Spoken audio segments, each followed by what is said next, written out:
this dream defines maybe the rest of their life and their legacy.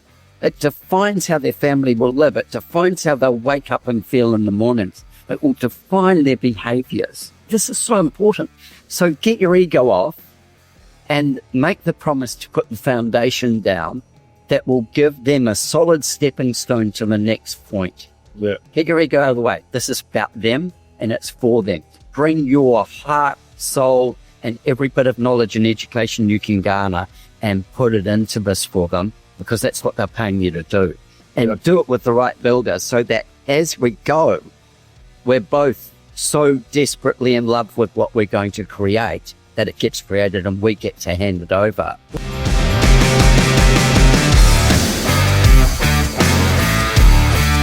G'day everyone, and welcome back to another episode of Level Up. This is going to be another cracking episode today. I'm not going to go on about this one because I'm back with my good mate, Adrian Ramsay. He's back for a second go.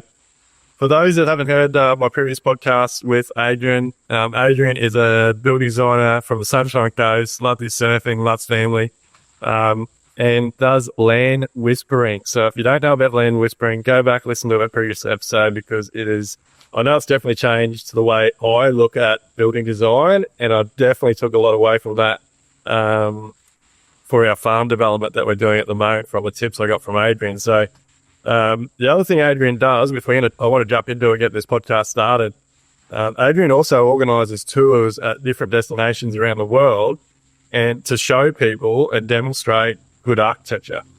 So how are you, mate? I'm brilliant, mate. Mate, you're looking good. Calendar. Yep. I'm having fun, like. Yeah. Yep. Mostly still hitting the waves. Yeah, there's been a bit of a swell window going through, so I've been challenging myself and scaring myself a bit and pretending I'm not my age and getting out there and giving it a go. And that's been great fun. You got to live life that way. If you're not living life, then it's not a lot of purpose for working so hard, is it? That's right. That's right. So, mate, we've got a lot to talk about, because since we last spoke, like, you're bloody hosting a TV show now, you've got bloody world tours, architectural tours down on, like, you're a busy man, and you're designing incredible homes. So, yeah, tell us a little bit about these tours that you have down on. Yeah, 100%. In the tour space, I've been doing this thing for, I travel a lot. So let's get back to that.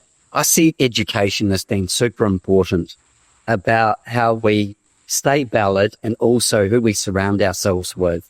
And who we surround ourselves with determines the knowledge we're going to get. You know, we're very much exponents of that. Yep. And I look at it in the design space as being a constant education.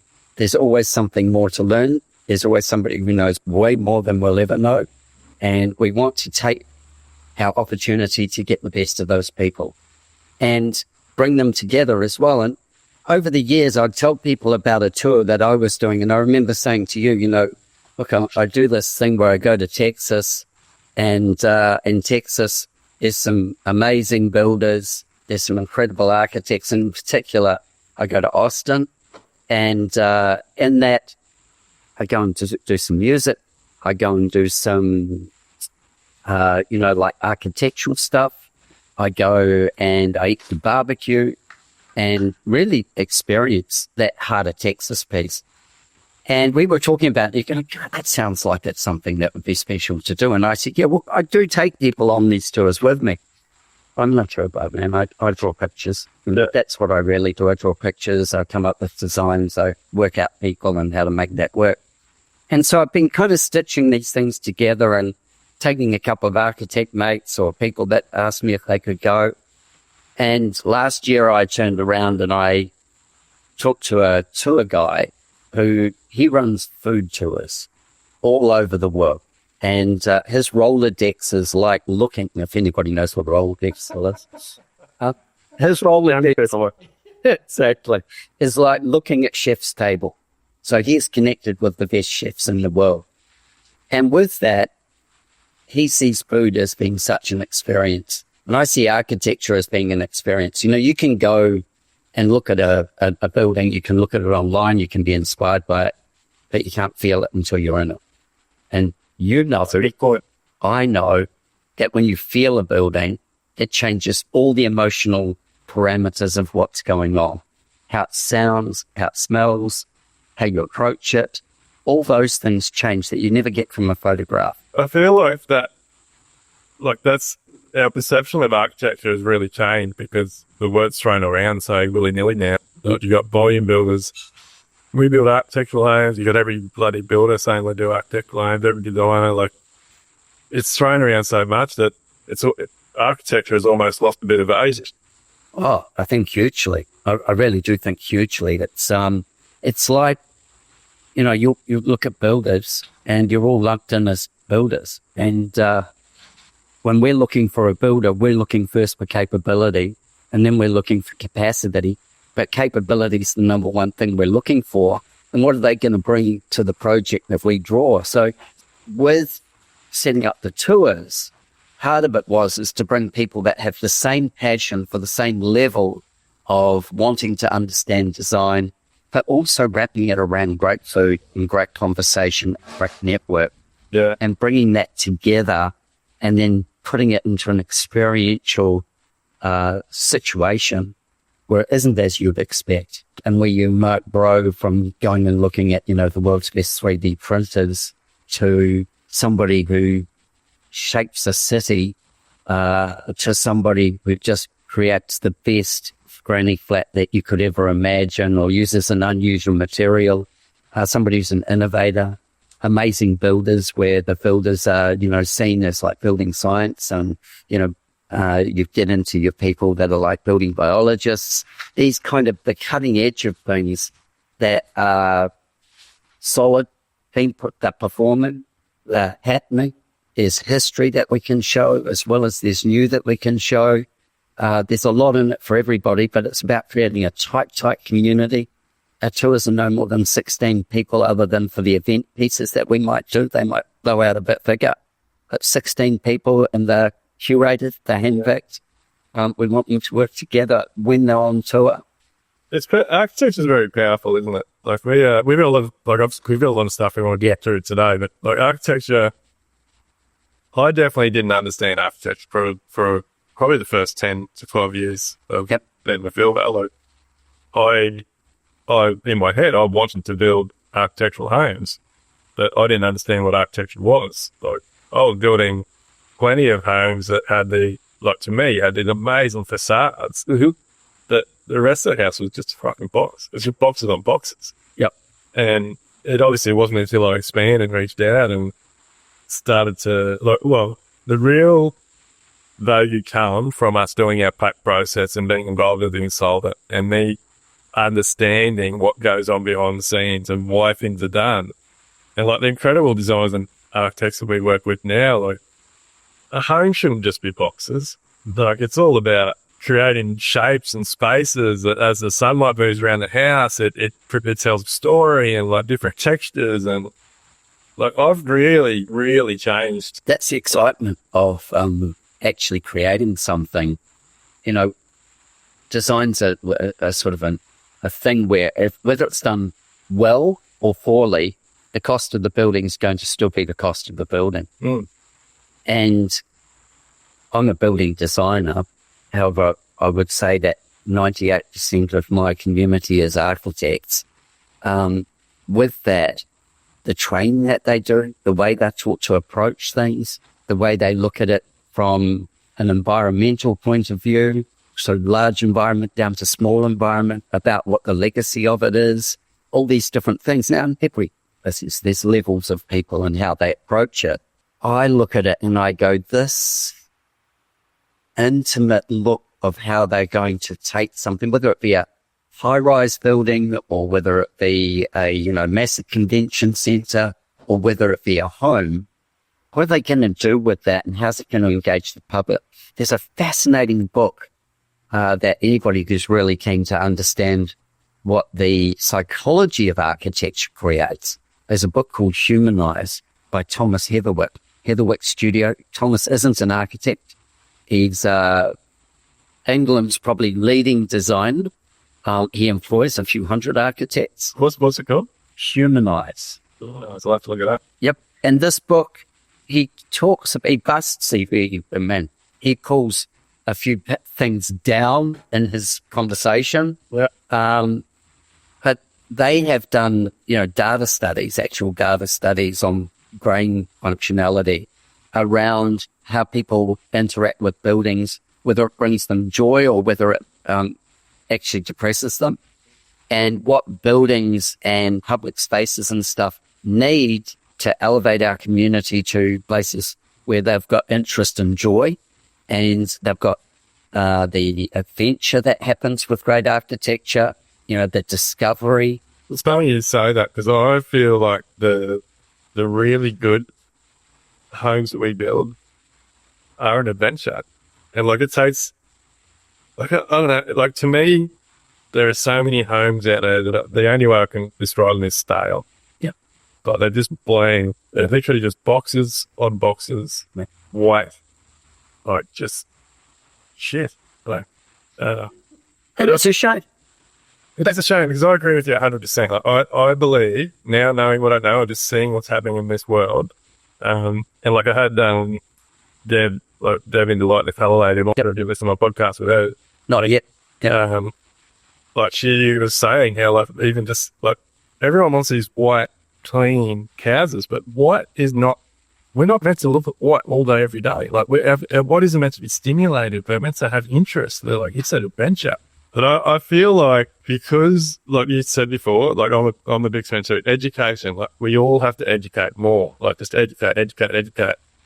But so you've got builders that don't understand good design and good architecture. And so, like I've said this before, like, I take my job really seriously. Like, if it's drawn on the drawings, I push my team to make that drawing. And understand it. Yeah, but I feel so you've got builders that basically get given drawings. They then take it upon themselves to interpret things and substitute materials and make changes, because it's just them.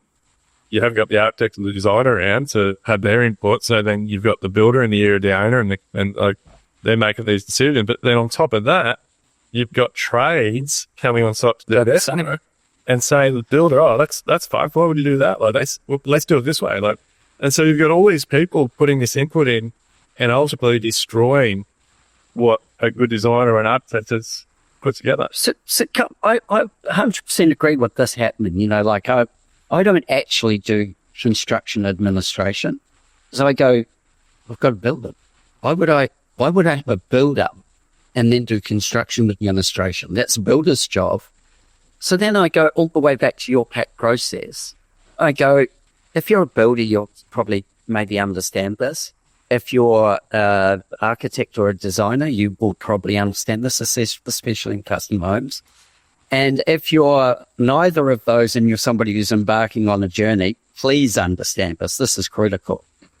If you create a team, just like you would if you're an entrepreneur in business, just like if you're a manager in a company, if you create a team to carry the job forward from the start and add the right people at the right times, you will get success. Well, I come from the thing, builders shouldn't be designers and designers shouldn't be builders. Oh, same. Yep. That's my whole, I go run down that line.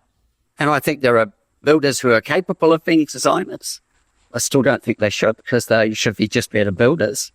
And there's designers that are probably capable of being builders. We'll just go and put on chippy belt and become a builder. Put money where your mouth is, forget about the design. But in a pack process thing, what you're doing is that you're starting the team at the right point. Any architect or building designer, we can draw pictures all day long. Without knowing what the latest costings, the latest implications and all that will be to the process, how are we going to get to the end without a key component? We'll just say budget as part of a brief, because it's always in my ones. How are we going to get to there unless we have you? So this whole thing of, interview or tender our documents once they're fully made, screw down the builder to the whoever's going to be the cheapest, know how to read the documents to bloody understand whether it's all in PS and PC sums and it can't be built that anyway. Yeah. Know how to do all that If that's your expertise, go for your life. But I'm not working with you. You're not working with them. But if we go to the same client about the same time, whether it's right at the same time or one meeting after another, now we're in this position where we can actually bring the client's dream to life. Educate. Yeah, educate them, educate each other, bring each other on the journey. Your knowledge says, Adrian, mate, if you could do this, then we could probably get this. We'll be able to bring this into a more of a price thing. Or, oh shit, you're doing that. I can't license that. I know it looks good, but I've got no prior history in it. We might spend another 30 grand trying to work that out to not still get it perfect. Let's either spend more time in the design or let's get on with the design knowing that you can alter it in a way that we can work with it comfortably. I got asked recently at a talk that I was doing. So I was doing a talk for, I don't know, a few hundred people on design. And a builder said, so when an architects and designers going to be responsible for the cost of the building that they draw? And I said, I hate to tell you this, never. And I said, and they can never be held accountable either. And I said, do you think that's right or wrong? And they said, oh, it's wrong. Because we get plans and clients all upset and they can't build it for the price. And, well, we can't build it for the price. And then they waste all this money. And I go, yeah, but where were you and the designer in the journey? Oh, we got the plans once they're all drawn with the engineering, with everything else. Everybody's been paid on that side, and now it can't be built. Or not for the FUD, can be built. Yeah. I go, how could you make us responsible for costing when we don't build anything? We just draw pictures. Builders have got to follow a process. They've got to get involved early. And designers need to involve them early. that's what I was going to say. Like, design architects need to get involved early. Look, the solution to the problem is to stop tendering. Like, it has to be built on a relationship. Like, architects and designers should have, I believe all architects and designers should have 2, 3, 4 builders that they know do great work, know that get good outcomes, that keep clients happy, build good relationships, that get feedback, don't have lots of variations, all those types of things. Build a relationship and then choose one that suits that client. Yeah, make it match. The problem is everyone's capability in the right spot. Yeah, everyone's scared that if they go down that process, the builder's got a free rein and just going to charge whatever he likes. But if you're running a good, reputable business, you can't do that. Like, You'll be found out. you've still got to deliver people value. Like, that's all it is. Like, and What we say to our clients when that's the case, when they go, just go with one person? Well, go and spend a couple of grand on a QS. yeah, Ask the builder if he's happy with that. I I've never met a builder who won't say absolutely and would even be happy to advise the QS on what they're thinking along the way if they're going to be the ones who do it. And clients often go, oh, no, I don't want to know I'm getting a QS. And I go, what's the secret? if I'm like I've got a few issues with QS. And I think Me too. if you're going to go to a QS quality surveyor, you've got to find someone that's got experience in the type of project. Like some of the projects we do, mate, like they're one-off. Like they are, like this, the two houses, All of them. well, they're all way off. But like the 2 sustainable houses we just built that have got 60% of the building is recycled materials. Tell QS how to work with that. Yeah, exactly. And like the labor involved in those types of things. So there is parts of that job that I've completely done my ass because it was a first time. Like every job we do, we're doing for the first time. But you can't make it about price. And the other thing is, whether you're a contractor, a designer, an architect, an engineer, or a builder, everyone deserves to, like, profit's not a dirty word. Like, for most Lessons. the reality is every business in the construction industry was actually trading profitable and running a good business. The cost of housing would come down. I have no doubt about it. I'll bet my life on it. Yep. And variations wouldn't blow out. Yep. 100%. Yep. I'm with you. So, mate, where's it gone wrong? Like, where's this misalignment all gone wrong with, how does it get so skewy? I reckon there's a couple of places is that design and builders don't love each other enough, and they need to bond. Yeah. They need to get together and they need to understand the pain points and the pressure points in each other's business. A lot of builders don't value design, like you said, Yeah. you spent years, I do. and then you think, oh shit, actually these guys do bring some value. I think that's something. There's a poor education for builders around design, and Was that, mate? I did not get taught anything about design when I got my build site. the other thing that happens, which is really obvious, is that designers all too often get driven by ego. This is all about them, all about their project. Oh yes, it's going to have my name on it. You know, I've got the big swinging dick. That part of it, and you see it though. You've worked on that, mate. It's its own project. So with that, you know, put your dick away and go and find the people who are going to be in your team that is going to support you to get your projects built. If you look in Australia, I think the figures are somewhere around 50 to 60% of projects don't get built that are designed by architects. That's an industry in failure. Now, there was lots of reasons for that, and you might have to take commercial into that as well. And a lot of projects get drawn that then get modified again and changed, and all the rest of those things happen. But even if you went 30% of projects that are drawn that are private family homes don't get built because they don't fit the cost. Again, it's an industry in failure. It's one that... But again, that's all adding to the cost of housing. Absolutely. Everyone had had better processes, ran profitable businesses, and stuck to their systems. But look, I don't know the easy fix for it. Like, at the end of the day, everyone is scared that they're going to pay too much. And As the end user, that they're not going to get value for their money. Yeah. Why is that? Yeah, I don't know. Well, I think Because you can't see what isn't there yet. I believe, like, our industry, like, I say this a lot, like, I'll go toe to toe with anyone that wants to argue with me. Like, I firmly believe that a builder has the hardest job, like, hand down and cross. And if anyone wants to trial that, come on work with my business for a month and just see everything we have to do. How complex it is, and how much regulation there is, how many moving parts there are, how reliant you are to people being on time, how reliant you are for supply on time, how reliant you are for detail on time, how you are reliant for everything that shifts along the way. Yeah, no, it's why would you do it? To lose money? No. Well, that's right. Most reality is most builders and tradies aren't losing money. They just don't understand it. But you can't compare us to other industries. Like a car. Like you go and buy a car.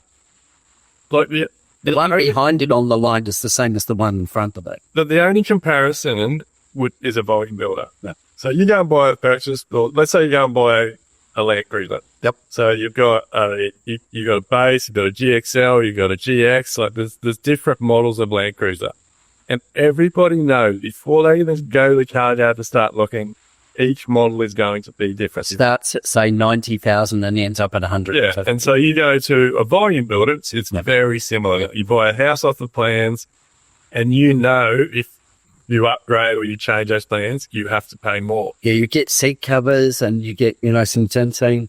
It's going to cost a bit extra. Yeah, so that and this is exactly why part of my mission, and I hope to leave a legacy, that I separated the industry. Because I definitely believe that volume builders, tier 1 builders, commercial builders, multi-rise builders, all need to be put in their own paddock. And us, when I say us, builders that build one-off homes need to be separated, because we, like all custom builders, and I don't care if you're doing $100,000 jobs or $10 million jobs. Custom builders are the Ferrari. Yeah. We're not the builder that you can walk in the front door and say, I want to buy that off the plans. Mm-hmm. That's not how we work. Like, we're custom builders for a reason. Everything we do is different. So what is the reason for that? Like, why? I know the reason for it, but what motivates somebody to become a custom builder over being a, like a multi, I want to say project builder, but somebody who just bends out the same house over and over or similar houses over and over? Look, for me, it would be quality. Like, I don't want to be known for just smashing up the same house over and over and over again. Mm-hmm. Like that, that's just not me. And probably the challenge as well. Like, Excitement. Excitement. The adventure. You said before, the adventure. Even though the adventure is very stressful sometimes, I like the adventure of every job being different and having to figure things out and use this. That brings out the best in you. It's the problem solving and making your systems robust and still being able to have a system within that. Yeah.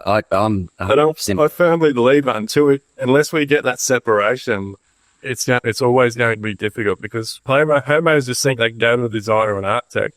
Like, we've got like friends and family that have recently dealt with volume type filters, and it frustrates me that I understand where they're coming from, and then again they just don't understand. They don't know what they don't know. Yeah, they don't know what they don't know. But for one of them, the reason that they went with the volume builder over, and I didn't want to do it. I told them it wasn't my type of project. Yep. But there's another really good builder that I recommended. Like, they told me they were talking to, and I said, "Mate, like if I was you, I'll swear you're going to get a lot better value there than you are there." But their reasoning for going with the volume builder over the person that I would have gone with was because the volume builder didn't, like, I think they had a $5,000 cap. So like for $5,000, you got all your drawing, all your engineering, like all your preliminaries done. Whereas the other guy was going away, getting a designer, everything was all individual people, and the preliminary fees were going to be like $60,000 or $70,000. And they didn't see the value in that. So how would you demonstrate the value in that? I suppose is the real question there, because we have people doing that with us. That's the only people we work with. So they are doing that. They're going, Adrian, we want you to go and organise our engineer and our soil tester and all those different people that have been part of that. They know that value is the difference. Right. The builder they went with, mate, does not give a shit about how the house works. He's just drawn a box, unboxes. It's got a big front door, massive, beautiful big entry. It's going to have a big void. Whereas the designer would have figured out, right, well, how many kids you got? What hobbies you got? Oh, shit, you run a business from home. Oh, you need a side access. Fuck, you got a massive shed down the back. Like, how's all that going to interact? Whereas they've just got a massive house, plonked on the block, and... This is something I see a lot. And look, doing the TV show, I see all kinds. So I see some absolute... Give it a plug, mate. What's the TV show? Dream Homes Revealed. So it's Channel 9, 9 Now, 9 Life. And I just do Queensland. So I just look at the dream homes in Queensland. And we look at from project homes. We're looking from project homes all the way through to the highest end of architecturally designed homes. Everything through that thing. So there's a dream home for everybody at something. I was going to ask you, how they... Ideally, like, if your budget's X and you know that you're going flat block in a subdivision, it's unlikely that you're going to be able to be going into a custom home. You are likely to end up in a project home. And with doing that, it's giving people an opportunity to see the values of each project home builder, what they can bring, how on trend or not in suture, how they're up to standard, what they're doing. And I've got to tell you, some of those project homes, I walk through them and I go, oh, okay. Others of them, I walk through them and I go, man alive, this is bringing something. This is truly bringing something. And I know plenty of people that I go, they should be worried about their design business because these guys are bringing better value than they are, and they are bringing things. So I look at that, and then I look at the top end, and the top end can be so diverse. Like, it can be so amazingly diverse with design. And I look at some of them where they're built and designed by builders, and I go, I can tell it pretty much when I walk through the door, and that's years of experience. I go, you know what? A bit more design, and you would have got a whole lot more from the money that was spent to get to this. So that in itself, seeing all these different parts is really fascinating, and seeing how different people jump on trends and other people are working with the environment. What's built in which way. The ones that are typically, I think, the best ones I've been in have been designed either by a really good building designer or an architect. And you will notice it in the way the house flows, the dynamics of the home, the circulation, how it brings light and air into the house, how it's positioned on the block, how the block is used to maximize the best of the house. There's a ton of layered thought. And Well, people don't think about it. well, typically these guys that are doing these ones are either they're doing it for someone, or if they are developing, they are working closely with the builder, and they are the builder side, or they are working closely with the builder and the designer at the same time. They're doing your pack process essentially within their firm, and they're getting the best out of all of it. But as you say, the public don't get to see and know and get certainty because they can't see the outcome. And that's why, like in my business, I go, I've got a meeting saying, can you come to this first meeting, see if you would work with these people? And if you come out and you're not for me, or if I come out and you're not for me either, or either one, then we at least know that we're in or out of a project. And we also know that you're getting paid to assist the costing through design. Yeah. And I'm getting paid to design, and I'm getting paid to assist to make sure that it's buildable by you at the other end. And we've got a chance of getting within a budget range. And in it, we're both able to educate the client to the almighty wish list, to the budget on the other side. I was having this conversation the other day with somebody on my podcast, and I said to him, have you ever had a project, an architect in America, have you ever had a project that the budget was greater than the desired list of things? And he said, no. Have you ever had one that matched it? And he said, never. But it's not just homes. Like, people do that with everything. If you go to buy a new car, you always want the next model out. Like, It's always upgraded to something. like it's human nature. But again, building's very different because you're not talking $5,000, $10,000, $20,000. Like, It's multiples. yeah, you're talking lots of money, like hundreds of thousands most of the time. Yeah. Between what you want and what you can afford.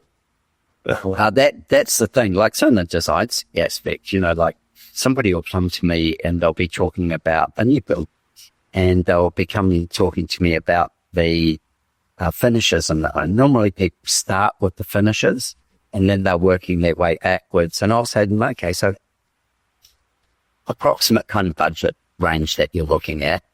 And then I've got my design magic process, which takes them through a way of actually making them very, very self-aware of what they're asking for and what its cost implication could be. Yeah. And so that's a process that I developed so that I've got a good sense of it, and they get to the bottom of that.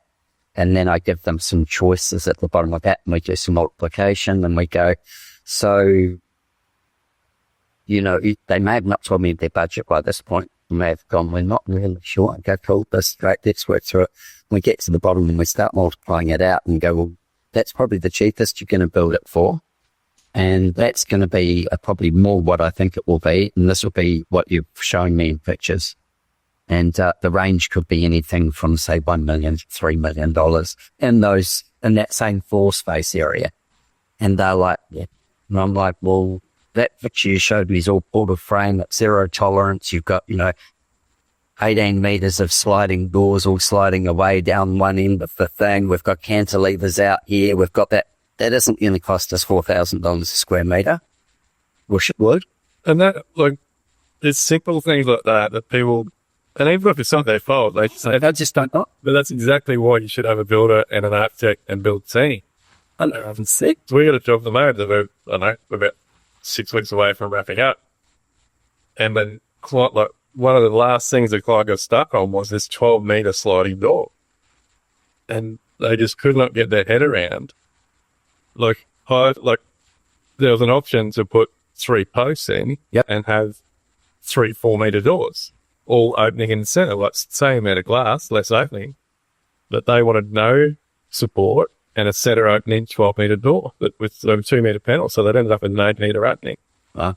And we've done, that's what they ended up going with. They had a cost implication. Mate, that with the structural steel, the extra design, the extra engineering, the extra foundations to hold the point loads, the cost of that door, and then they wanted a zero threshold, so there was drainage on that door, the installation, like everything that went with that door, but it added $120,000 to the house for one door. And so I get it. Like, if you've got the 120, spend your money. Yeah, but like even me as a builder, like I look at it and go, that's an expensive door. Like, do you think they got value for money out of it? They obviously do. They do. That was just one thing they wanted. But what made this even more difficult is not long before, like when we were trying to finalise our costs and things, a good friend of theirs was also getting a build, and so they had a door doing a pack process. No pack process. That they, I don't know the size of their door, but they had a lab siding door, which the builder had told them was a flush finish. And they obviously had a conversation, and then they come back to me like, oh, friends are doing this and that. Their builder said that it's only worth this much and blah, blah, blah. Anyway, they trusted me, and obviously we got the job. We went and we built it. And we do our weekly site visits, and like, so it got to a point where every week at our weekly site visits, so our weekly site visits is show and tell. Like we educate our clients so much, we detail everything, we select everything. Literally, they just become a show and tell. There might be a couple of little things here and there that we've seen the client agree, like sign off or agree. Or just and bring them up to speed, keep them well informed. But it literally got to a point where for a couple of months, the client is getting a phone out and showing me pictures that her friends sent her from their job, because she's sending him pictures of our job and going, man, I'm so glad I went with you. Like, look at what they're pulling there. That's just what flushes. It's only a 50 mil step. Yeah. Well, and no drain, like all this stuff. And she's like this show, like she's proud of it. She's showing me photos going, man, I'm so pleased we went with you. Like, look at the difference. Look at what they've done on this job. So she thinks 120 is probably good value. Now she But looking back, like I understand why it's difficult to educate clients on that, because everyone just looks and goes, how the hell can there be $120,000 difference in sliding doors? So I had a job a few years back, and client, going to have zero tolerance entry all the way around, tons of sliding doors, tons of, openings. Everything's got to be zero tolerance. And I'm like, that means everything's got to carry a great drain. They'll be tiled in because we're coming off tiled patios, pool areas, things like that. And is getting a bit antsy about what the cost of, that was looking like it would be. And I said to him, that little thing where you told me, everything's got to have a great drain, everything's got to be zero tolerance. I said, $70,000 worth. I'll show you the builder's quote. Is $70,000 worth of great drains that's uninstalled. That's supply to get them on site and have the plumber set them up, but not installed. Then we're going to tile them. Everything's got to be done from there. $70K. And he's like, what, for stepping down 50 mil? And I said, that's your choice. That's your choice. If you want to save the 70, let's put it in the laundry or wherever else you think you should spend your money. But what I would see a lot of builders do, I definitely don't. 56 years since they've been to one, but my wife and I do some developments, and there's definitely been scenarios where we've just bought blocks of land and got a bodybuilder to put a house on it. It's just pure investment. But you go and look at display villages, and you see that their zero threshold is a standard sliding door.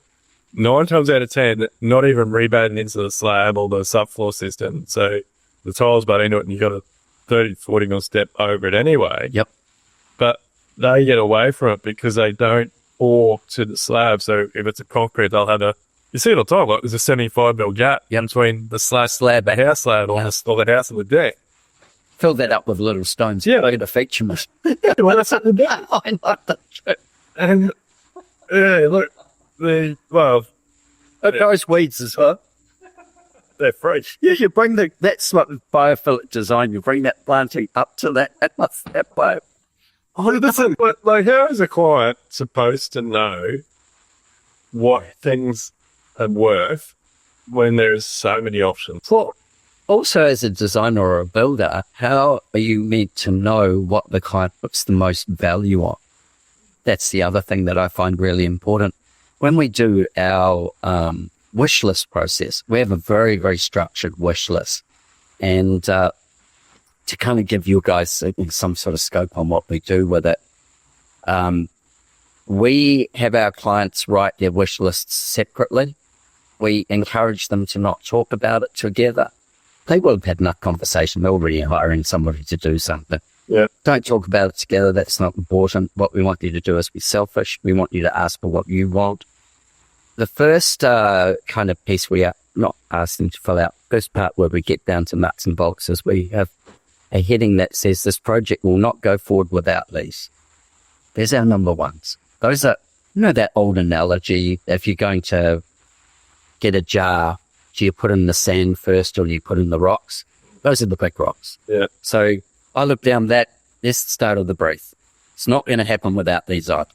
Yeah, that's a good idea. Yep. Secondly, is I would love all these things. These things are what's going to make up the rest of the house. They're less important, I'm more flexible, but I would love these things. And that's usually the next list. So those are our next size rocks that we're trying to put in the jar. And then we have our last one, which is, it'd be brilliant if we could get these.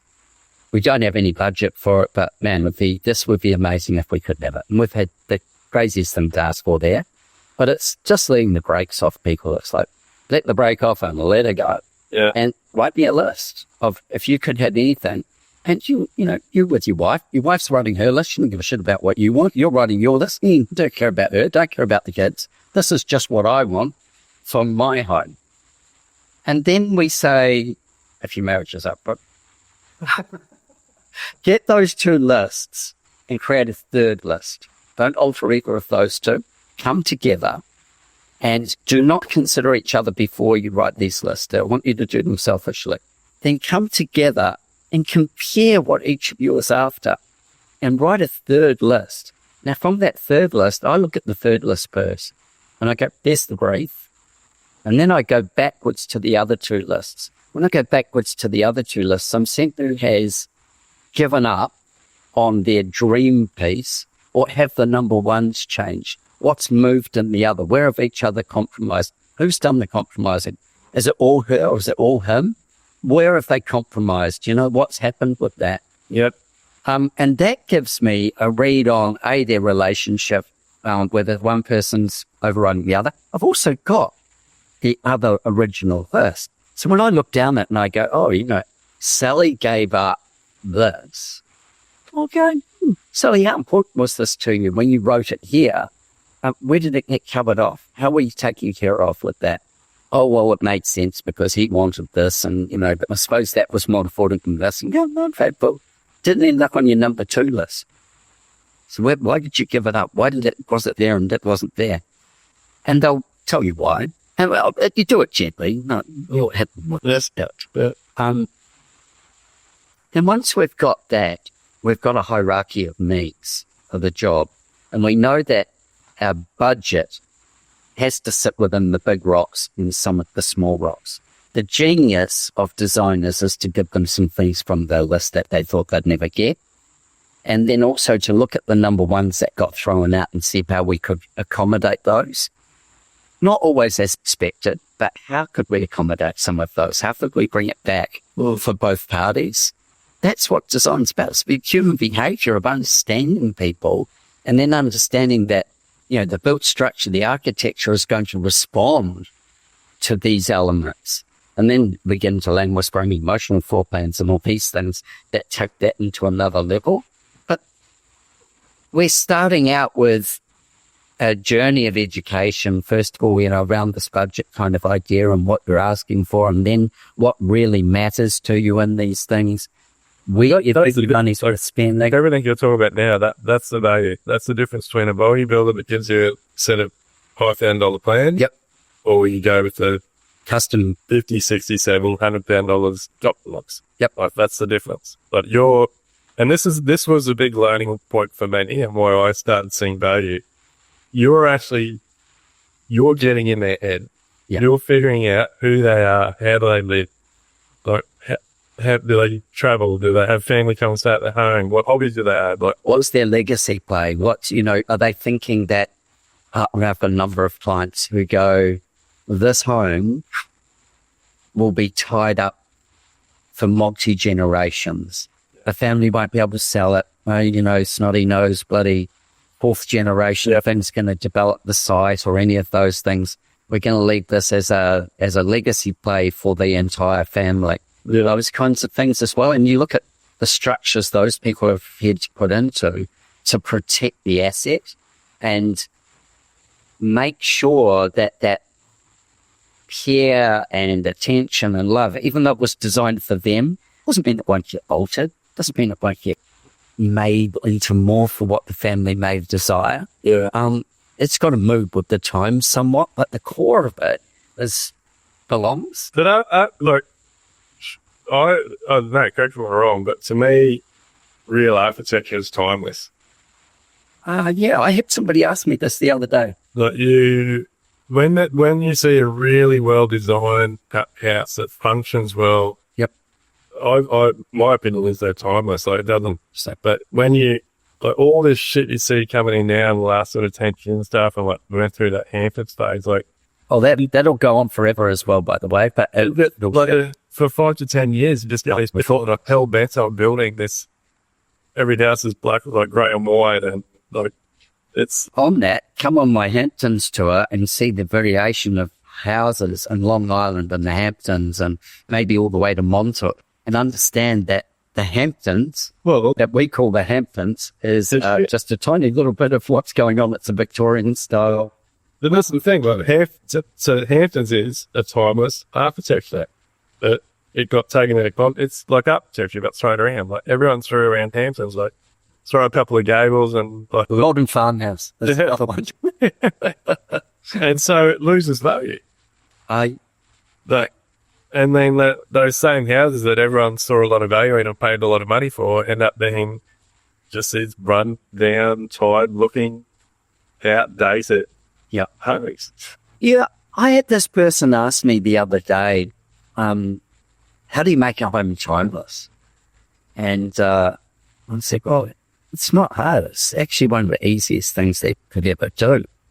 And I said, and give you an example. See across the water there, so on a very wide canal. I said, see across the water there, see that big Tuscan style home over there? And they're like, yeah, we hate it. And I said, yeah. I said, but we know it's Tuscan style, don't we? And in 20 years, it'll be Tuscan style. And if it was 50 years old, it would have been Tuscan style. In 100 years, it'll be Tuscan style. It's because it's a 1,000-year-old design or a 500-year-old design that's been modified and put there. We understand that it's timeless. If you don't want to do that, then choose another genre. So choose, say, mid-century modern and look at the genre and go, okay, what homes, like there's the case study homes that were all done with mid-century modern. What homes in the case study homes, what were the elements of them and how would I recreate those? Now you have a piece of tested timeless architecture. If you want to go the other way and you want to go, well, I want to be an innovator and do something new, then you need somebody who's going to be exceptional with design and design for the space. So for the block, and that's going to give you something that has an element of being an art piece. And the minute it looks like the house down the road or the one just over the hill or the one in Sydney, not the one up here, the minute it's doing that, you're probably no longer timeless. You're part of a copy. It doesn't mean it won't have sensibility and elements of that. But you look at certain architects and they do this most wonderful job of creating timeless homes. And it's not that they're ever fashionable. In fact, they are never fashionable. But as you say, they still operate well. And that, give it say 25 years of life, and your kitchen's probably getting tired, depending on whether it was built out of real timber or whether it was built out of, MDF and melamine and colourboard and stuff like that. And appliances may have changed. The opportunity for different things may have changed. So you might want to upgrade that. And, you think the house your parents lived in versus the house you live in. Suddenly none of us got a butler, but we've all got a pantry, These kinds of things, these are fashion, and you may still need to ease the space. We don't have bigger families than we used to have, but we used to have those bigger families on larger blocks of land and farms and stuff, but we had simpler homes. You may ease those spaces in a renovation or a remodel of that piece. It's okay. It's okay. The circulation in general will work really well. The light coming into the home will work really well. The airflow in the home will work really well. The acoustics of the home will work really well. And you will live with some of it, and some of it will live with you. There'll be little moments of, I want to say, tension in the house where it asks a little bit of you and you ask a little bit of it, but you live symbiotically, because that's part of the joy of it, of making it work. And you don't just bulldoze everything flat.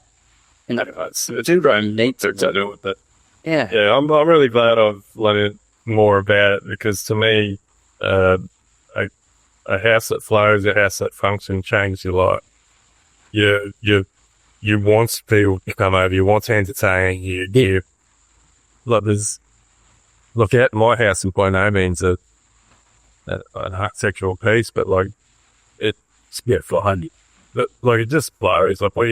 It's circulation-wise, it works for you. You're comfortable in it. There's roof space for everybody. Look, it's 35 years old now. We're just giving it a little bit of a refurb, and we've had some plans down to do a little extension and add sort of things. But I really do feel, back to what we mentioned before, I think, obviously there's lots of shit going on in this world, but actually that house, I believe, adds to a lot of the depression and anxiety problems we have in the world today. If you're working, if we've all got this busy life, so if you're coming home to a house that doesn't flow, it doesn't have good natural light, that doesn't, that separation doesn't allow spatial space. Yeah, it does. But one thing I think we've really lost is courtyard, and bringing nature in. We've got plants everywhere in our house. It just makes such a difference. In 1986, I think it was, the term biophilic design became kind of official, biophilic design. And that means indoor planting, essentially. That's what it means. So in the world of architecture and interior design, you've got biomimicry. So biomimicry is where we take something from nature and we repeat it in the buildings, in the built structure. An example might be something like, we might decide to use the shape of a shell, or the way something emulates a part of the landscape. Yeah, there's the whiskey. Japanese. We might decide to do that. We might try to bring outside elements that make the home feel like it's very part of its greater environment. And then biophilic design is where we actually bring plants to the interior of the home. And the studies from 86 and on will show you that if you put plants in an office, if you put plants in a home, if you put plants in a classroom, cognitive response goes up. We get better results from people when they live with plants inside their house. That could be the old ladder fern behind the toilet, which we probably grew up in, or under the staircase, the bloody water feature and the planting. Yeah.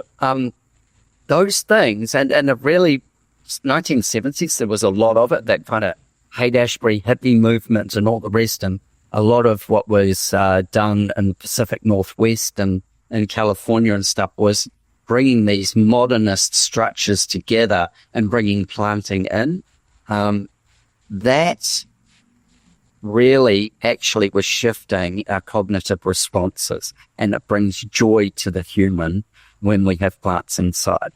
So it's undertook a massive kind of rebirth of understanding and COVID was a great catalyst. What happened is the people were locked in apartments and so COVID's done the opposite of what they wanted it to.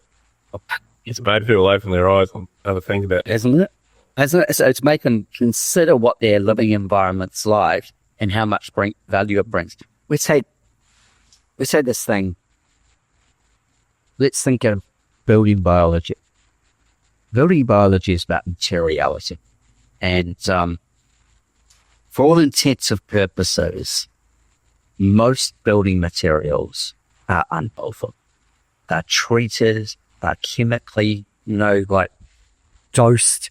They are... It's the method in the factory. Yeah, it's that simple. They create electromagnetic fields. You take a piece of gyprock, strip the paper off, or just let it go moldy when it gets wet. And then all the gypsum inside that, plus everything else that's put in there, is not healthy. Don't be breathing it. Our carpet underlay, it's all made of toxic glues. People, you go and buy a new car and people go, oh, that new car smell. Well, that's a shitstorm of chemicals. Let it heat up in the sun for a couple of hours and go and sniff it because it's really healthy. So our homes are this. Yeah. Our homes are this. Our homes are full of toxic materials. So first thing is what could we do that simplifies the materiality of our home to healthier outcomes? That would be worth spending money on for your own health. You might not be as cancer, so I suppose intolerant to cancers or intolerant to autoimmune diseases, all these other chemical things that we put in our environment, they're stacking on top of us, electromagnetic fields, all these different things that are happening in a home. So first one is this materiality. What are we going to build it of that will nurture or at least be neutral to your health? So that your physical, what you're breathing. It blows my mind that, I could get on a hobby horse with this. I can too. It's only something I've really started to focus on probably in the last couple of years, but I'm really glad that I have because I really encourage our clients now, and we are getting a lot of clients coming to us, especially here in Brisbane, because there's not a lot of builders doing healthy homes. Our focus is high-performing healthy animals. Yep. And we are very conscious of the materials we use. But, mate, what sort of questions should people be asking builders and designers when they're thinking about building or renovating to get them a good outcome? The simplest first one is if you're a designer, they should be asking you who's the builder and what is the selection of builders you're going to introduce me to. That would be the first one. And if you're a builder, they should be asking who are the designers you're going to introduce me to? How will I know they're a match for me? That would be the first question. So that you can work well together and that you've done it before and that you're a team. And then ask, what projects have you done before with? Where have you worked together before and what were the outcomes of that? What were the outcomes of client? What were the outcomes of the budget? What were the outcomes of the building? How has it been received? What was the flow of the project like? Those would be the first things because people spend all this money. I hope a lot of builders, designers, architects hear this and start taking the relationship more seriously. Everything has to be based on a relationship. 100%. And the other thing with that's really important is for designers and architects and builders is to make sure that they have a value system that's aligned and that they have a transparency in their value system, that they can trust each other, that remembering that they're a team that will go on to do this multiple times. This one customer they've got is one customer. I'm not saying that they are super important. I'm not saying that they're any less important, but they're one customer and we have to manage them and their values with our values. And we are, as the builder and the designer, we are only two foundation blocks to getting to a dream. So somebody has a bit of pillow talk and says, honey, I'm loving your home. And honey says, yeah, me too. And honey says, how can we afford it? And honey works out a way. And eventually they go, you know what? We could do this.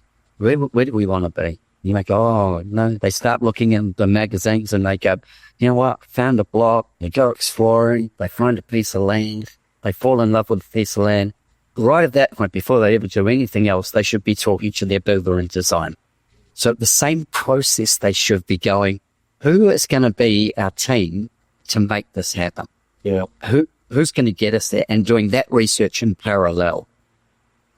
With before you buy a block of land, you should be doing some kind of discovery about that block of land that tells you any easements, any overlay, yeah, or all the overlays, like there could be 27 or 57 overlays on a piece of land, but there's going to be significant overlays on any piece of land. What are they? What am I going to be? And don't ask the real estate agent for this information. You need to take it on yourself to get it. And if you need to, you come to a designer and you go to the designer. I need this. I'm looking at this block. What's your fee to do this due diligence report for me? And what will it cover? Let them go and do that due diligence report and bring it back to you. At the same time, have them do that with the builder and pay the builder's fee to get out there with the designer and wrestle with them.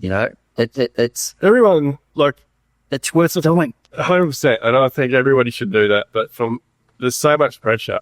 Like estate agents, developers, there's always this pressure. Hey, you've got to solve the paper. Like we've got other people interested. They want the sale. They want the sale. And so everyone gets sucked in and misses out on opportunity. And then, because finding the right block of land plays a massive role. Like, that's something else I've learned.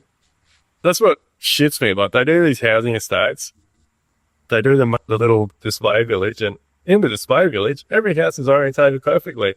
And people walk through the home, and it's so beautiful. There's lots of north, south, or east, west. It's working beautifully. The one they buy up the road's running completely the other way. Yeah, they want to take it east house here and just plonk it over. Plonk it there, turned around backwards or half style. Might as well be 100%. That's the problem with the developer mentality of their idea is, and I'm not saying all developers are bad, we need them. Their idea is, how many blocks can I get out of this piece of land? And how can I do that with the most economic civil structure and the most density and the simplest of the public amenity you have to supply? That's the game in development. And somebody has to do that. Somebody has to take the risk. Then, ideally, a good developer, let's just say it's going to be all project homes, would go, okay, who are my project home partners going to be? And what size homes are we attracting to this development? How many of what, and where will they be, and how will they be mixed? So what facades will work best, what will be the most economic, what decks will work best, and look at how they can break the blocks up like that. What's my east-west orientation for the majority of the blocks? And then, the project home guys are going to shoot me for this, is go back and ask those project home guys to develop me a set of plans that suit my east-west blocks, my north-south blocks, those were best for this development. Yeah. Go back and take the ones you've got and alter them and make them work for this development so that the people who live there get the best out of the environment. Yeah. Mate, I'm passionate about it. Like, how do you go about building a relationship where everybody trusts each other? Like, because I get a lot of feedback about this, because obviously we do the PAP process in my business, and I talk about it everywhere, all over our socials. We have lots of video, a lot of content. People know pretty much what architects, designers I collaborate with. And so, to me, like, my answer to that question was through our social media. Like, we build the trust with the client. 9 times out of 10 before they've even contacted us, of course. But for the general public that are hesitant on creating a team and having a process, what's your recommendations to build trust? So, that's such a really good question. And because that's ultimately what affects this process, isn't it? People don't trust enough.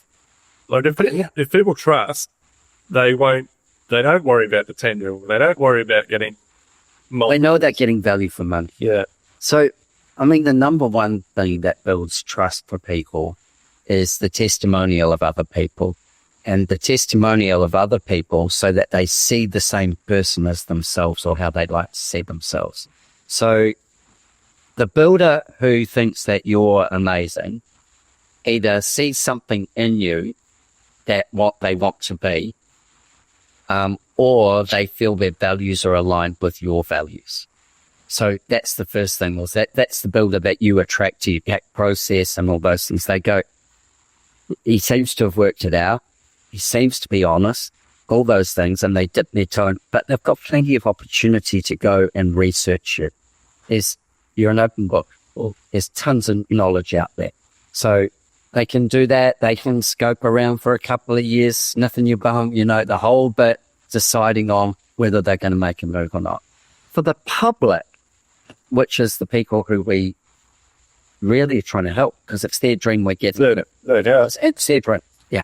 So we want to put down these foundations, the design foundation, the build foundation, and then give them their dream.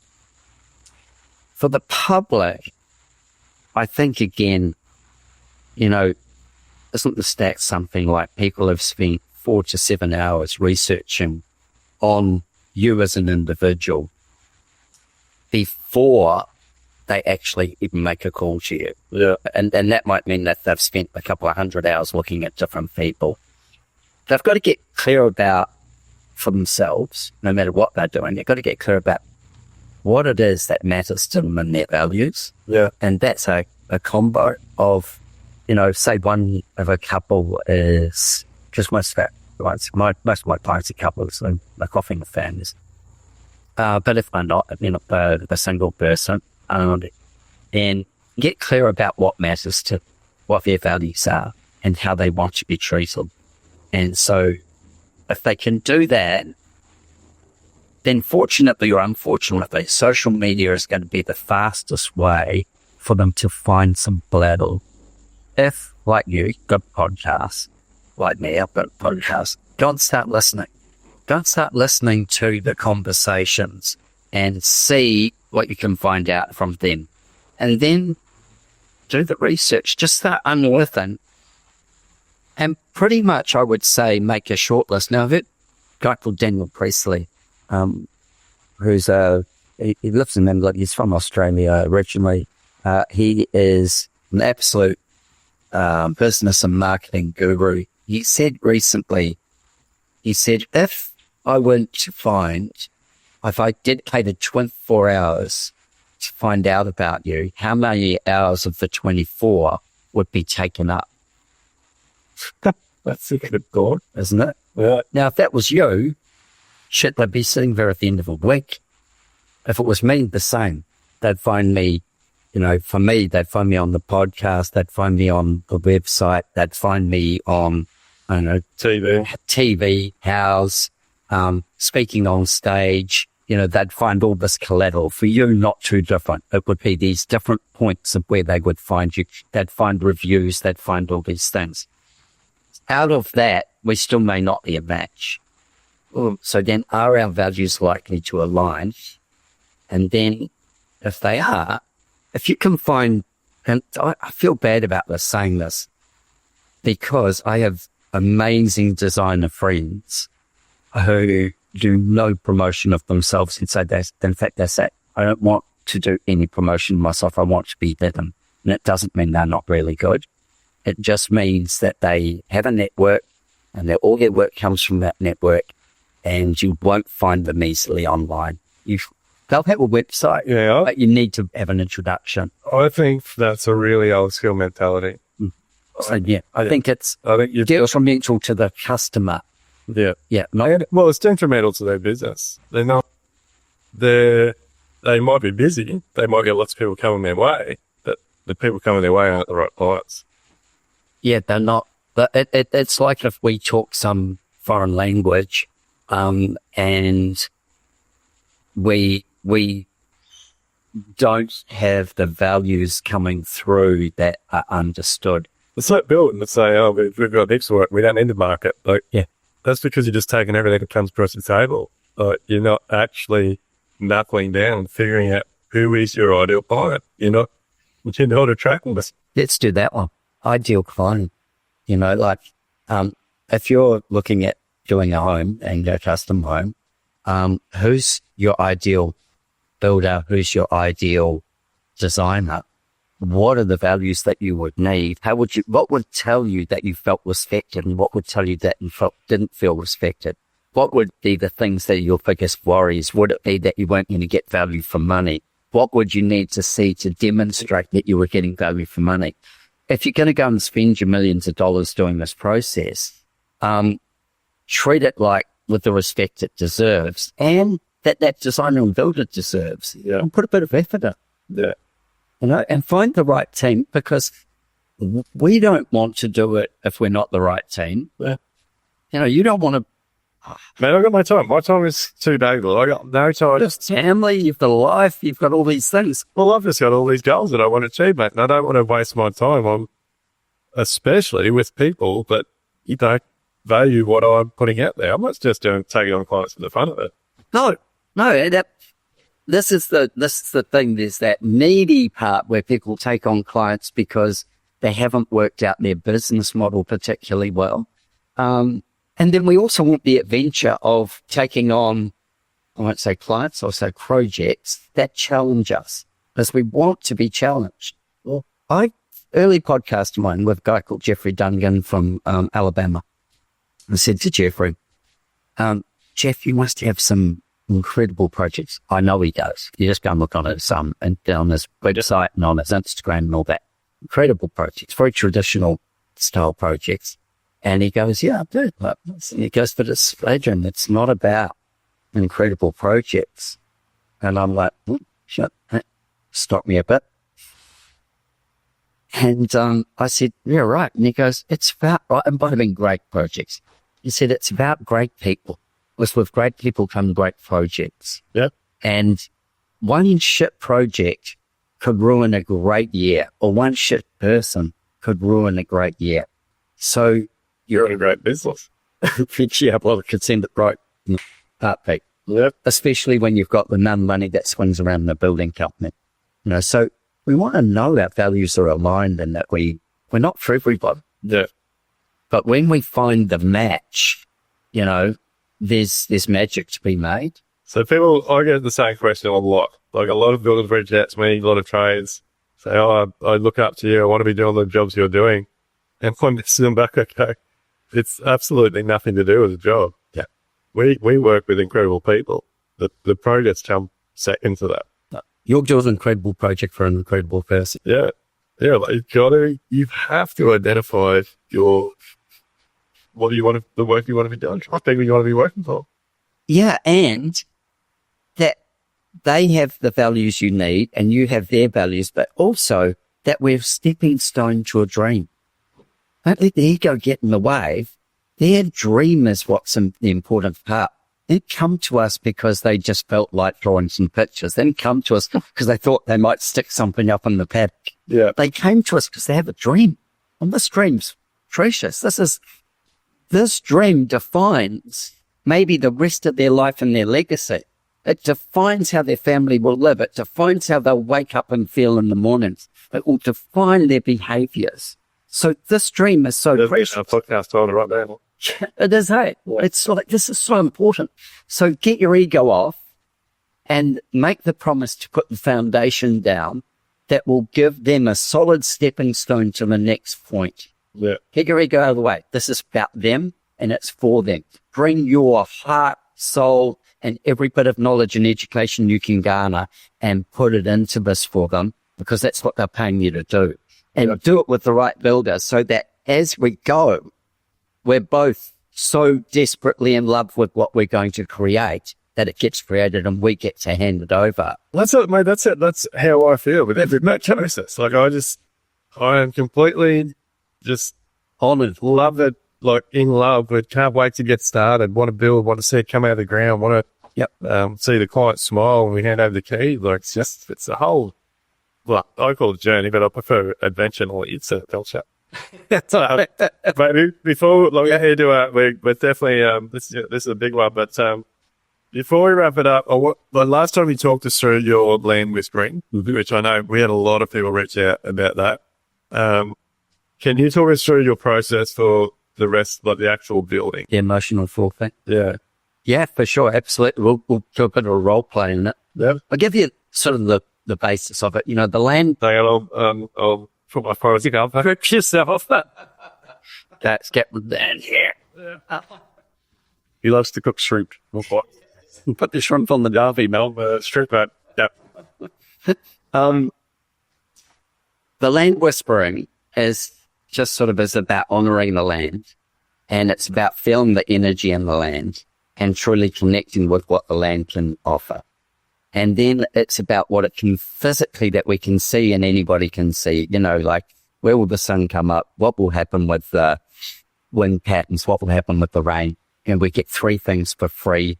And those, we get to position ourselves with wind, light, and air. Air, wind, and water, are the three things we get. They just come out of the sky. We pay for the land, and we pay for the privilege to sit on it every year with our rates and everything else, and we have regulations over all those things. Those other things, they come to us regardless, just by we were born onto the planet. And so first of all, honoring that is really important, finding the energy in that and not destroying the energy, soaking it up and bringing it together with us. That's really key. Then we go into the house, and the house, if we get it back to the most basic thing, is house is shelter and it's security. That's what we're trying to create, is shelter and security. And that security has a lot to do with how our sympathetic nervous system operates. The ease of how a house circulates, the way it brings light and air into it, has a ton to do with how we emotionally feel. We got into before a little bit about, building biology and materiality. That has a lot to do with our physical health in a house. So we start layering these things up. We spoke about biophilic design, how we're going to blend our outdoors and our indoors, how we're going to create separation from it when we need to, and how we're going to embrace it as we need to. So if you look at an emotional floor plan, everybody has what I would call a perfect day. There's a day that they go, if I said to you, well, let's do it. Perfect day. Well, You need to tell me the day of the week and what you do on it and why that would be the perfect day. plug in the future or now? What it makes it my perfect day to be? Go for it. The future. So my perfect day would be in the future when our farm's developed. We got our home set looking down over the arena and the barn and down on the arena with the kids, riding their horse, doing their day racing, listening to the ocean, feeling the breeze, and just seeing the kids enjoying themselves, sitting on the arena with the meal, and just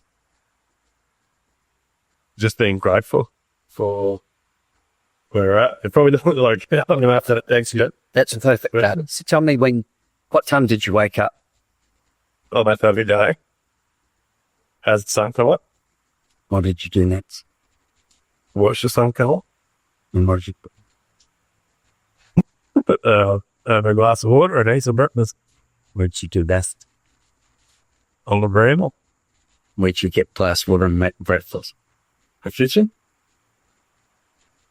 And so then you got to the veranda, and then that was the start of your day. We was watching. No one's normally out when I'm out, mate. But no, my dog. Early mornings are with my dog. Good welfare. And so that sets you up in some way, doesn't it? That routine sets you up. Yeah, for sure. So that's why you do it. Yeah. And you know the result of how it sets you up. Yeah. And you keep doing it because it works. Well, I aim to do it. Doesn't have no thought. So then, if we break that down again a little bit tighter, so you roll out of bed and, maybe sun isn't quite up or it's just coming on. You go and have a shower. Or you do all that before you have a shower. What? Yeah, not always. downstairs with the dog. Yeah. Do a workout. Yeah. This isn't my ideal day. This is what happened. Well, if it was your ideal day, you'd probably still do a lot of these things yeah. because they reach in. Yeah. So each space that you go into delivers something back to you. So let's just use the kitchen as the example. And then we're going to do this in another manner as well. But let's use the kitchen as an example. So you go into the kitchen, you're going to make breakfast. What do you know? What's your perfect breakfast? I'm sure I've never thought about the perfect breakfast. Might as well. I've never get it if you don't.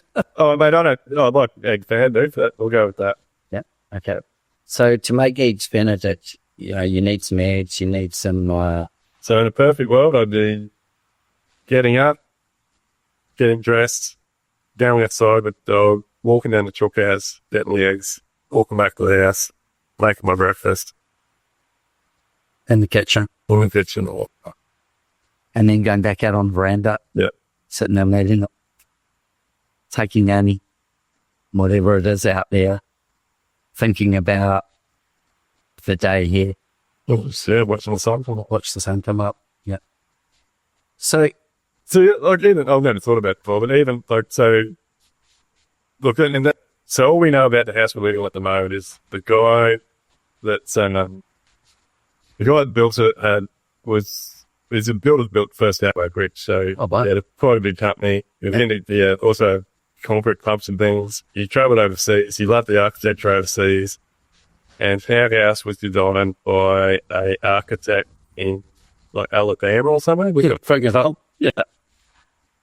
And it blows my mind because they obviously, like, because I think the orientation of our house is perfect. It's fun. Absolutely perfect. Maybe he was a bit architect.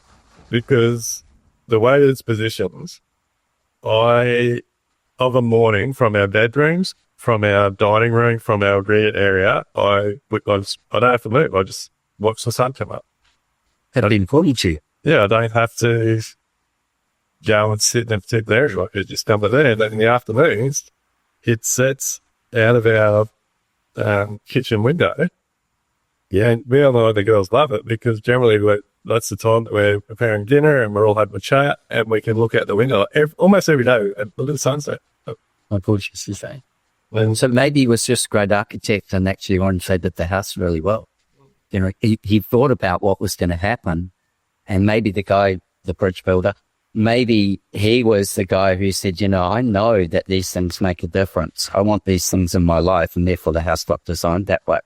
But we think about this thing again of, if I was to draw you a house that didn't have a veranda that you could sit on and eat your breakfast, I might have just stolen part of the dream.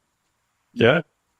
And I could dig into the veranda in a million different ways and ask you questions about it. What I'll do, I'll jump out of that just thinking about what that perfect day is. If you just wrote the word perfect on the wall and then just kept track of what perfect meant to you for a Monday, a Tuesday, a Wednesday, a weekday. And I would say Monday is a really important one because it's, for most people, that's kicking off the week. And then I would also get them to add a Saturday and Sunday. And I would ask what the nuances were between those. And we're going to go from wake up to go to sleep. Let's dig in and just find out what perfect for you would be. And then, if you've got a wife or a partner, do the same. Do the same. Write out your perfect and compare your lists at some point. I'd like to sleep in a bit more on a Sunday. This is more important to me. You just said you're the first one up. Usually it's you. And you're getting alone time then. You're getting time for that monkey mind ADHD to just be settled a bit. It's busy. It's got jobs to do. It's going getting an egg. It's going and doing things. It's got a little routine that looks at the sun, that does these things that make a better you. And that a better you brings a better family. It makes you a better human. It makes a better business. It makes a better community. So you are self-aware and you are consciously and continuously working on your own self-awareness. Most people aren't probably quite as self-aware as you. but these are the steps to becoming self-aware. Architecture responds beautifully to the people who can become self-aware about volume, color, light. You just said that the home that you live in, you can get up and all those things are actually starting to happen without you having to move away from, find a special spot. So in decoding a human or humans that are going to live in a home, how do we take that into account? Now that's done in your case with this house of orientation, probably window heights and things like that. And you have adapted to them as much as they've made it available to you. If I said to you, tell me the favorite room in your home now, absolute favorite room. I'm not sure what to call it. Like we've got I don't know whether to call it sitting room or lamp room with a fireplace in it. Like it's just, but again, and so it's The room with the fireplace. yeah, but it's a bit odd. Like I've never had it before. Like so, you walk into our front door, and it's a huge 2-story void area. Like the bridge across, like so you go upstairs, all the main bedroom and master suite is To like one side. That's got a bridge across the void to all the kids' living area and bedrooms. But that flows straight onto, like a room with a fireplace and a sitting area. And that, again, that's got the exact same, what I explained to you before. Like the sun, it's got 2-story windows either side of the fireplace, and the sun just floods in that ring of the morning. You sit in the chair, you can just hear the birds. You can, like, the exact same thing in the afternoon. You look at, like, we changed. But, so the thing is, when we first bought it, the front door was all sealed up, it was solid, and you couldn't see the view. Now we've changed it all, we've got a lot of glazing, everything's open. The same thing in the afternoon, like, you can sit in that same chair that you sit in the morning and you can watch the sun go down. Something that I'm going to ask with that piece, because I'm going to keep on the sort of subject, is that ability to see a distance. How important is that to you? Oh, it's everything to me, because I hate that people live in houses, and I know it's an affordability thing where you look at your windows and all you see is a fence, or you see the neighbour's side of the neighbour's house. Like, You hate them. for me, I feel caged, feel locked in. I know you, people listening, or some of them, that a lot of them know you, a lot of them may not know you. Would you say that you're a man of vision? Yeah. Do you think that you've got a reasonably long vision with a few kind of things you'd like to kick off in that? Yeah, mate, always.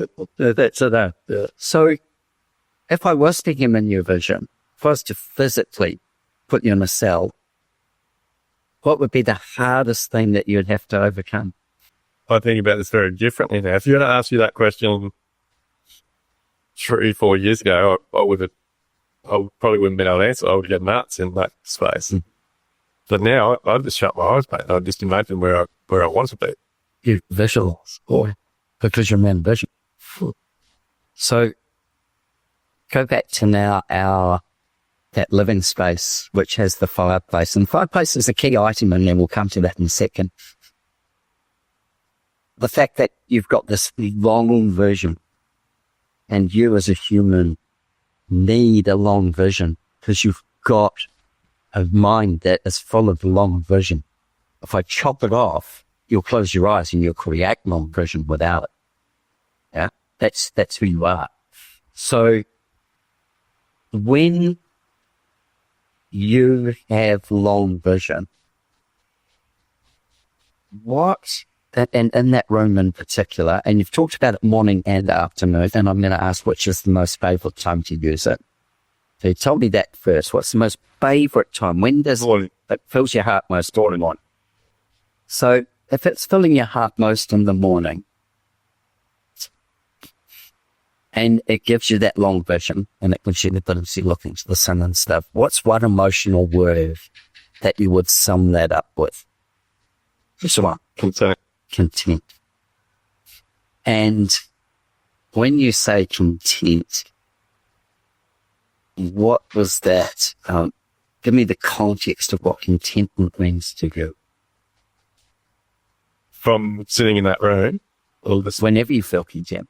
Oh, mate, I just feel so grateful. Like, well, number one, I used to get up, struggle to get up, feel tired, already have the shits about the day and be stressed about what was going on. Whereas my mindset now, mate, is fuck you. If my eyes open in the morning and I take a breath, oh, no, that was me on my face. We are alive. I do. Like, to me, it's that simple. It's all fantastic. If you can wake up in the morning and be purely grateful that you're woken up and you're alive and you're healthy, fuck, mate, the rest of the day is going to be a breeze. Does that? Yeah. All the challenges are important. So contentment gives you this incredible power to achieve and to follow your vision and to achieve goals and to lead the way. You're a leader. To lead by example, to create community, all these things. This is what contentment gives you.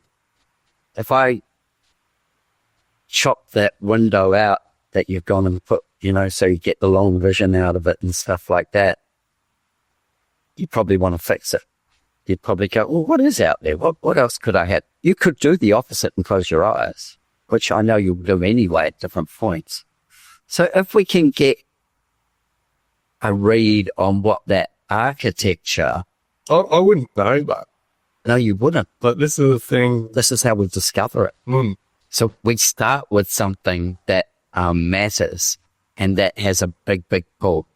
And then we go through the house room by room going, okay, if it works perfectly for you, what would that be? What emotion would you feel? And that's why we do it on different days of the week as well. Because on Monday, it could be, and I'll give the example, family, kids, school, lunches. Have you got your damn bag? Where are your shoes? Shit, you've got sports today. Get your stuff. We've got to get out of the house. I've got jobs to do as well. Come on. Stop pissing around. Help your mother.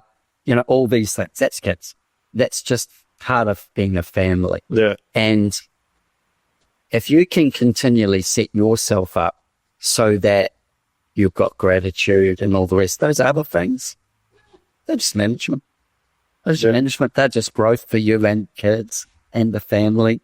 So what we're looking for is how architecture can support the emotional states that are critical to you being your best human, and then being your best man, your best husband, your best father, your best boss.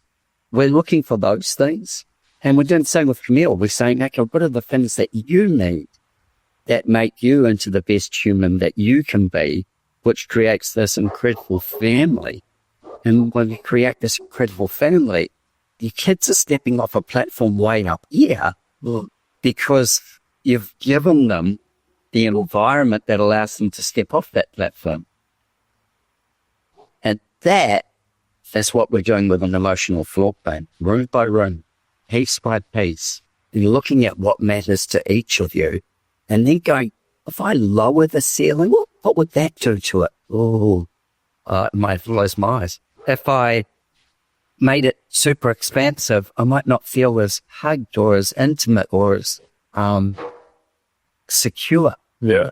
If I positioned you over here in that room, you might go, oh, no, I need to be in that corner there. There'll be a space in that room that feels better than the other spaces. Yeah. I can dig through all this. When we're doing the design of the building, we're taking these elements and we're listing contentment, and we know what contentment means to you. If Camille's is hers, and we put that, and that room may not be her favorite. Her favorite might be something completely different. We're looking at that and we're going, how do we make this spot magical and make you the human you can be? And this is an extension of what we do from outside. Like I said, well, if we don't put a veranda on it, we put her in the dream. And that veranda it gets to be really specific. Yeah. Because if I jam you up and you've got to eat your breakfast on your knee and you've got, eggs Benedict sliding all over the show, it's not going to bring you contentment. It's going to bring you frustration. So it's not about making life easy. But that's about, again, back to the value thing. Like, that's the difference between a bodybuilder presenting a set of off the shelf plans and going to an architect designer that's having to find out about you. That it's your dream. Well, like I can look at the things we've just spoken about and I can go, okay, cool. So I need to know these things from your point of view. I need to know these things from Camille's point of view. What from her point of view would you disturb her with? And what from your point of view would she disturb you with? Where are these points where maybe there would be a clash of things? So an example would be, if you get up and you've got a really open ensuite to the bedroom and you're banging around and scrubbing your teeth or whatever the hell you're doing, and she's still asleep. Now, her sympathetic nervous system will be differently keyed from yours. She's a mum and she's a female. So she is going to be aware of so many things that you're unaware of because you've got male strength, you've got testosterone, you've got these items.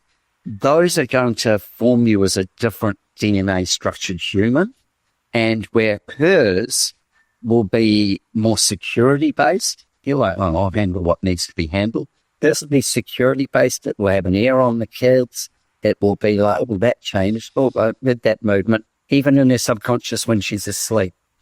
So if there's an hour's difference in those two spots, she may need more sleep than you. Is she got to get that later, in the evenings earlier, or is she going to get that later? How are we going to design that room so that she gets the least disruption and you get the most flow, also that you're not walking out without it being perfect? Yeah. That's an emotional floor plan. And look, we do way more than that. That's a touch on understanding the human and getting them to be vulnerable. Because when we can get their heart to connect with the heart that we can put in the home, and in this case, it's in that living room area. And in the other case of a perfect future one, it's out there, looking out over the land, over the arena, down by the chook shed. It's taking the walk. It's getting some eggs. It's getting back up there. It's got the dog with you. We're fulfilling part of a vision that you want to create. And you'll morph with it and shift. In the gym, we've just started here. We're going to get to here through a design journey. You think we're going to discover some shit? No, it's powerful stuff. Like stuff that I believe that a lot of builders, tradies, homeowners, designers, architects just don't consider. And that's what makes the difference between a home and a house. 100%. And that's about the love that sits in the structure, because you can take a box and turn it into a home. And I think that's why, and I'm sure you get it as well, but I believe that's why on handover day on both of our jobs, our clients are in tears. Yeah. Because they can't we've delivered something that their dream. Their dream. You think when your dream comes true, when you're sitting, or you get up in the morning and you're up there at the beach on the farm and you're strolling out, you're getting up in the morning, you're seeing that sun come above, and you're strolling out, pulling on some boots, maybe you're barefoot, down to the chook sheds, looking across, taking it all in, and then you're going, wow, okay. And you get back up and you're sitting on, you make some breakfast, you sit on that veranda, and you're going to have a sense of contentment. Yeah. And then you're going to go, oh man, what am I going to do with my kids today? Where are we going to go? What's the adventure we're going to have? How's life going to play out? Yeah. What am I going to learn? How am I going to be this human that allows them to be their best humans? And in the future, they look back and go, I always wondered why Dad got up so early. Oh man, I love it. It's the best time we laugh. But you can see why we do it. Yeah, 100%. Maybe we'll have to wrap it up because we can definitely talk on that. Yeah. Mate, before we go, tell us everywhere that we can find you. You're all over the place now. Go spend 24 hours and see what you can find, I'd say. No, if you look at ardesignhouse.com, you'll find me there. If you look at Adrian Ramsay on Instagram, that's pretty much my main kind of space. If you want to watch Channel 9's Dream Homes Revealed, you'll find me on there as the host for Queensland. Chalk Design Podcast. I drop a podcast every week on design and mental state. Look, different events I speak at as well. They'll be around. The big one would be if you really want to experience some really up close and personal magic and you're not wanting me to design your home, you've got somebody that's doing that, come on a tour. So you'll find the tours under feastexperiences.us. That's with my partners, who, if you want to come on an adventure that will build you network connection, it will take you into spaces that you never thought you could be in the way of architecture and environments. Plenty of adventure. So I'm definitely keen. Food like you've never eaten before. I'm super, super keen, whether it's this year or next year, but I want to be on one of those trips. And I've seen the places you go, the homes we visit, the builders. The builders we introduce you to, the architects we introduce you to, the mines that we put you around. This is one of my favorite things about these tours is we have a day at the end that we call Breaking Bread. And so the wrap day of a tour is we bring all the tour group obviously together and we go just somewhere just before lunch. And we get there and we have a chef prepping us lunch. We might have wine with it and all the rest. And we have a lot of the guests that we've met along the way come to this lunch as well. Yeah. And so there's all of us and there's the guests that come as well. And we eat and we drink and we discuss. And some of us, some people share things, give talks, wrap up, get common experiences, make sure everybody's sharing and feeling it and networking. And we do that and we have a lazy afternoon doing that. And we get that lazy afternoon roll on into dinner. And again, then we have a dinner like nothing you've ever had before, just something out of the box. And then after that, we wrap the tour at that point. And then we disperse back to a hotel and everybody's free the next morning. They go and do what they want. Now, sometimes I might run another little day's trick or be doing something and a couple of people might join me or whatever. But that aside, let's just say it's over that day. You may have made appointments to go and see some of those people that you met along the way and dig a little deeper with them, because we certainly encourage that. Yeah. And get some more personal time with them one-on-one if you're around for the day. You might go shopping, you might go walking, you might go swimming, you might do surfing, you might go skiing, it might be whatever it is that you want. And we can curate a lot of that for people. We want to change your perception of how architecture feels and what's happening in the world of building and architecture and this built structure, and how we as a community, whether you're about to build a home or want a home designed. Yeah. This is like education on steroids. If you're a builder, it is like depth of education and design and in what happens in the building methods globally and what we can see in the future. Our friend Matt Risinger would be a great example of those kind of pieces. And then it is, if you're an architect or a designer or an interior designer, it's building your network and learning from world-class people in another space. Yeah. So bringing that together, but with this common conversation of a love of amazing food and a love of the built structure. Yeah, I'm keen. I'm super keen to get along it. A lot of dancing, a lot of barbecue or whatever the cuisine is, some music, all the things that make life magic. Oh, yeah, I've seen your photos and stuff on Instagram, mate. They've been incredible. But mate, thanks so much for taking some time out this afternoon to come join us for another cracking episode. Look, guys, really appreciate everyone listening and watching. Please help support us to continue to make this Australia's #1 construction podcast. Look, if you haven't seen it already, go to the personal website, duaynepearce.com, buy some merch, help support our cause to create a new building industry. But also, we have got some incredible events coming up now. So make sure you register so you receive our updates, our emails, our blogs, and all those types of things, because this mission to create a new industry is ramping up, and it is a raging fire now. We've got some incredible stuff coming up in 2025. So like, share, subscribe, all those things, and we'll see you on the next one. Are you ready to build smarter, live better, and enjoy life? Then head over to livelifebuild.com/elevate to get started.